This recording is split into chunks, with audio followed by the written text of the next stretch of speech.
My question is, you talked a lot about serving. Like, I'm only thinking about serving. I want these people to leave with something, whether or not it's my product, something they can take home and implement, impact their lives.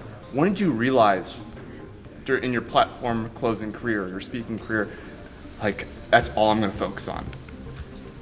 Impact and serving. Well, there are two incidents that happened, right? So first is when I hit 30 years old. That one day I got in the morning, tears coming down my cheek. Yes. And I was crying. I don't know why I was crying. I would just have this depression coming over me, which I don't get depressed. Right. It doesn't happen to me.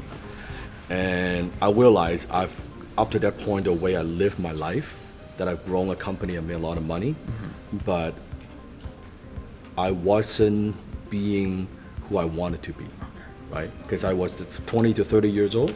Like the seafood that you see today, more pearl. But you can see from time to time I have that, Yeah. right? Yeah, the ability to But I was what you all want. that before. Yeah. I was all that, like that, right? I was that and more. Okay. Wasn't treating very people very nice. Okay.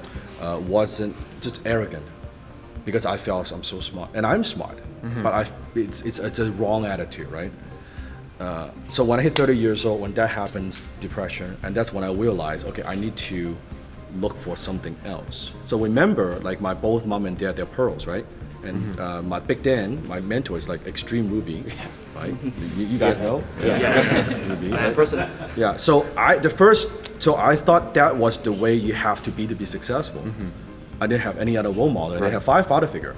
So from there, I tried to be Big Dan.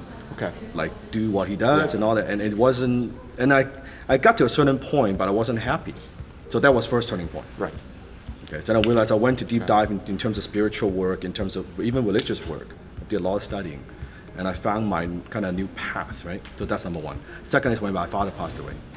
Right. When I was chasing a deal, that was just chasing the next success, and I thought that would make him proud. Well, in fact, he passed away.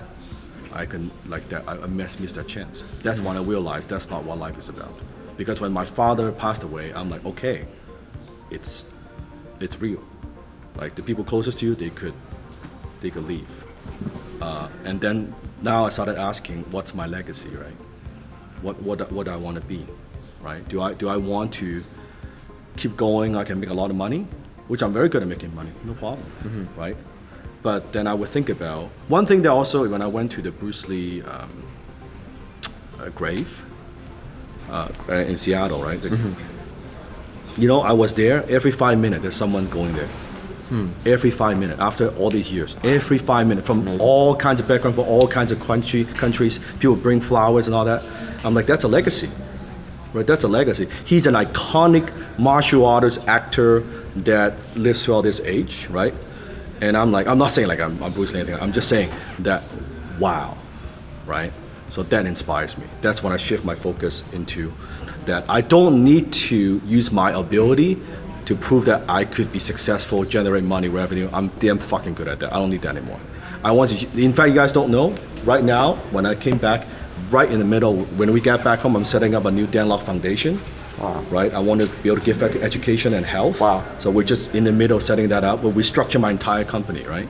What to be able to do that, to create sustainable funding that could do that. That's incredible. Where I said I could use my intelligence to grow company, but I could also do that at the same time. That's amazing. Right? Because I have that ability, then I don't need. Just, you know what I mean? I want to be able to use that.